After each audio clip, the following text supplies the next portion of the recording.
اللہ تعالیٰ نے رمضان میں زوجہ کے قریب جانے سے صحابہ کو منع کیا تھا. بڑا دلچسپ واقعہ ہے.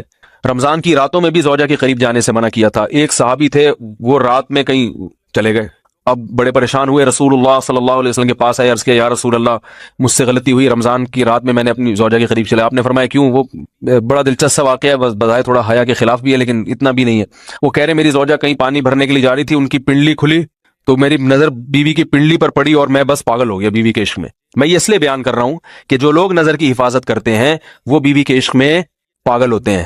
جو دن رات انٹرنیٹ پر پنڈلیاں دیکھتے رہتے ہیں انہیں بیوی کی پنڈلی بھی کیا شکل بھی اچھی نہیں لگتی ان کو. بد نظری کا یہ عذاب ہے، وبال ہے کہ جو اللہ نے گھر میں آپ کے لیے بٹھائی ہے وہ آپ کو اچھی نہیں لگے گی. تو نظر کی حفاظت کیا کرو، اس سے آپ کو اپنی بیوی سے عشق ہوگا، محبت ہوگی. بات آ رہی ہے سمجھ میں؟ تو اب دیکھو کیسا روزے کی حالت ہے. رمضان میں پابندی ہے، اسلام میں حکم تھا جو رمضان میں بیوی سے بستری کرے گا 60 روزے لگاتار رکھنے پڑیں گے. کتنا بڑا جرم، لیکن صحابی سے برداشت نہیں ہوا. صرف زوجہ کے پاؤں پہ نظر پڑی ہے تو وہ کیسے بیوی سے محبت کرتے ہوں گے اور وہ بیوی کے بغیر رہ سکتے ہوں گے. اور آج لوگوں کے فون آتے ہیں ہماری بیگم جس میں کے جاتی ہے اتنی خوشی ایسا اچھا سا فیل ہوتا ہے، ایسا عجیب سا محسوس ہو رہا ہوتا ہے جیسے آزاد ہو گئے. تو میں کہتا ہوں ظاہر ہے اب تمہیں موقع مل گیا کنڈی لگانے کا، ٹھیک ہے نا، اور آنکھ مٹکے کرنے کا، تو خوش تو ہوگے.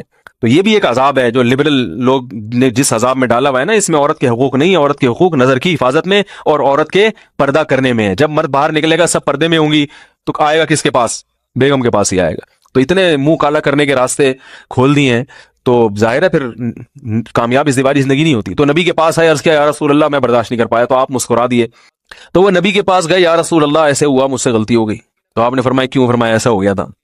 تو آپ صلی اللہ علیہ وسلم نے فرمایا 60 روزے رکھو لگاتار. انہوں نے فرمایا ایک کی طاقت نہیں ہے، اس میں یہ ہو گیا 60 کیسے رکھوں گا، نہیں ہے طاقت 60.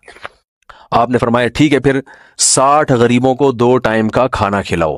فرمایا اس کی بھی طاقت بولو بھائی نہیں ہے. اتنے میں ایک صحابی لائے کوئی چیز صدقہ کرنے کے لیے. تو آپ نے فرمایا چلو اصل حکم تو یہی ہے کہ 60 روزے یا پھر 60 غریبوں کا کھانا، وہ نہیں تو چلو فی الحال ان کو تنبیہ کے لیے کچھ ان سے صدقہ کروا لیتا ہوں.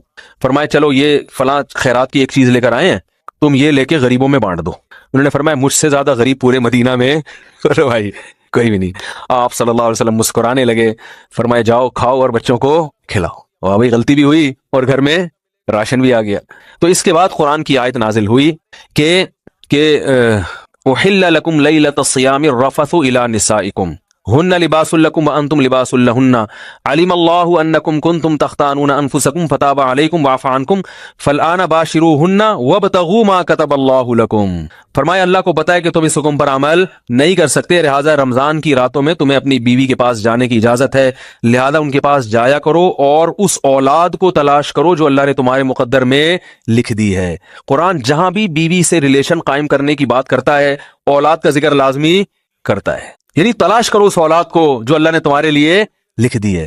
ما کتب اللہ لکم، ما کتب اللہ علیکم نہیں ہے. علا کا مطلب تمہارے خلاف، لکم کا مطلب تمہارے فائدے کے لیے. لام عربی میں نفع کے لیے آتا ہے، علا عربی میں ضرر اور نقصان کے لیے آتا ہے. فرمایا یہ نہیں کہ اس اولاد کو تلاش کرو جو بطور پینلٹی کے اللہ نے تمہارے متھے لگا دی ہے، جو اللہ نے تمہارے فائدے کے لیے لکھ دی ہے. اس سے پتہ چلتا ہے اسلام اولاد کی کثرت پہ کس قدر حریص ہے.